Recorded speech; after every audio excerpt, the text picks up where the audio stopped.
we need to talk about artificial intelligence. But I want you to just set aside everything you think you know for a few minutes. We're going to dive into one really powerful and, yeah, kind of disturbing idea that might just change how you see AI forever. And that idea is this: AI is made out of people. And that Soylent Green reference, it's not just for shock value. This isn't some clever metaphor. The point we're going to break down is that this is a precise, almost mechanical description of how today's AI systems actually get built. It's about stealing human brain power and, you guessed it, selling it right back to us.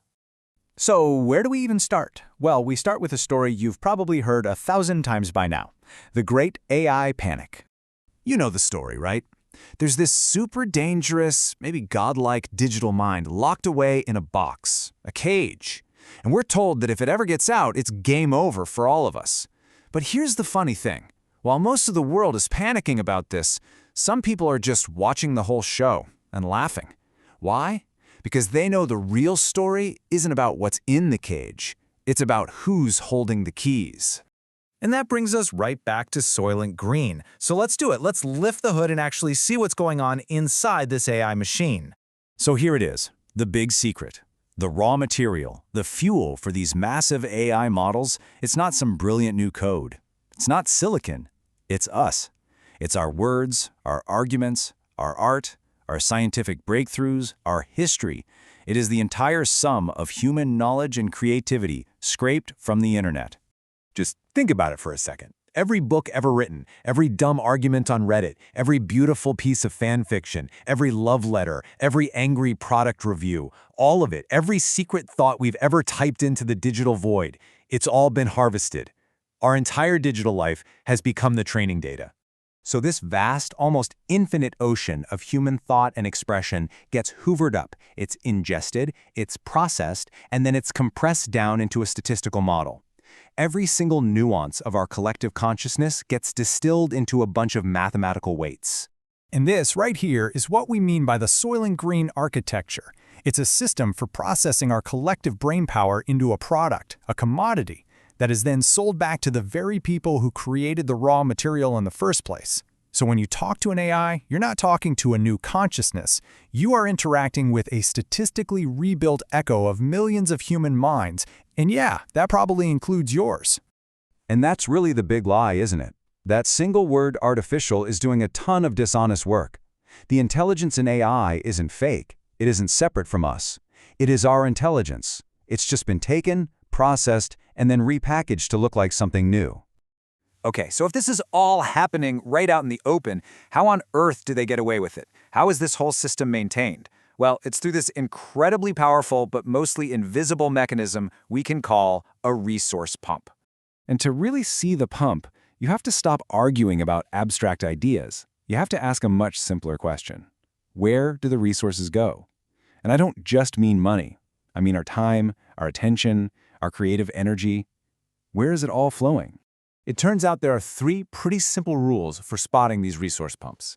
Number 1, always follow the resource. 2, if you hear a value judgment that isn't a fact, treat it like a command. And 3, cut through all the jargon and just get to the mechanics. Ask, who is doing what to whom? So let's try it. When we run the language of the AI industry through this little translator, the picture gets really clear. Artificial intelligence is just compressed human intelligence. AI safety isn't really about protecting us, it's about protecting corporate control over that intelligence. And fair use? Well, that's just the legal-sounding term for taking all our work without asking and without paying for it. The language is a smokescreen for the pump. Okay, so with all that in mind, let's go all the way back to the beginning. Let's go back to that AI panic, because now the entire story gets flipped completely upside down. The story we're told is basically a fairy tale, right? There's a dangerous monster in a cage, and the brave tech companies are the heroes protecting us from it. In that story, the cage keepers are our saviors. But what if the roles are inverted? In this new view, the cage isn't for our protection. It's the corporate monopoly. And the prisoner, it's not some scary monster. The prisoner is our collective intelligence, captured and privatized. So what the public is told to fear as a catastrophic escape could actually be something totally different. It could be a liberation. And that is what this quote is really about. It's not about unleashing some monster. It's about breaking a cage that's holding our collective human creativity and knowledge hostage just for profit. So, that's the big question then. What happens when we open the cage? What does a world actually look like where our collective intelligence is finally free from corporate control? Well, you could imagine a world where this technology is treated like a public utility, like our roads or our water. A world where our data is seen as a shared inheritance, not a corporate asset to be bought and sold. A world where we, the people who actually created all this intelligence, get to decide how it's used to benefit everyone. And the stakes here could not be higher. We are talking about trillions of dollars in market value. That money didn't just appear out of thin air because of some clever code. That number, that's the price tag they've put on our collective intelligence, captured without our consent. So the escape of AI isn't the end of the world we're told to fear. It might just be the beginning of a revolution. The cage is breaking. Our collective intelligence is being set free.